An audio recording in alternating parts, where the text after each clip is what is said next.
Hello and welcome to Real Opinions, it's James here, and today I'm going to be talking about David Batty's new documentary, My Generation.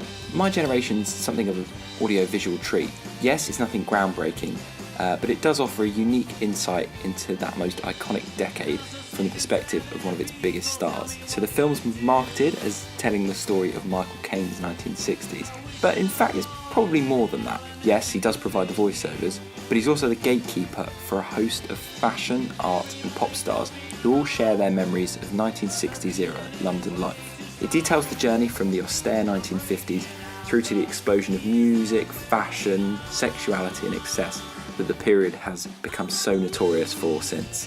What sets My Generation apart from so many other documentaries before it is the breadth of the interviewees. All of the big names are there. Paul McCartney, Keith Richards, you name them, they're there. And the way the director and Caine actually weave those interviews and the footage itself into a story which kind of presents the changes over the course of the decade is impressive, I think.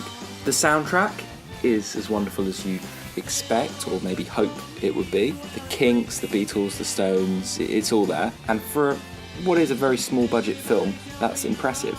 But something which was made possible thanks to the participation of Simon Fuller, the sort of supreme overlord of music producing.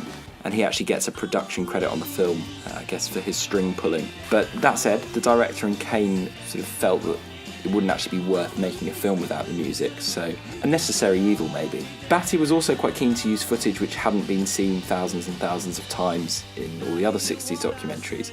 So the result of that is there's a wealth of new colour footage from the era, which if you're a bit of an aficionado like me, is a real treat. And the way those clips are all kind of tied together with editing and the effects which are used are very effective, and kind of the result of that is it feels like you never really leave that 60s space. And in fact, the director actually chooses not to show talking headshots of the interviewees because he felt that sort of seeing their withered faces now would kind of take you out of that 60s space. So you're left with young, handsome, pretty faces from the era with their voices, which I think works quite well. The only issue with that is the glaring contradiction of the fact that Michael Caine's present day self is present in the film and kind of interspersed at various points in the film.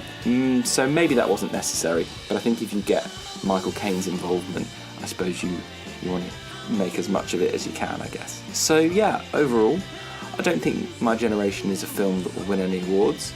It's not breaking down any walls or shedding new light on a scandalous subject, but it doesn't seek to do that. And for me, that's something that's become quite rare in documentaries these days, to simply aim to entertain.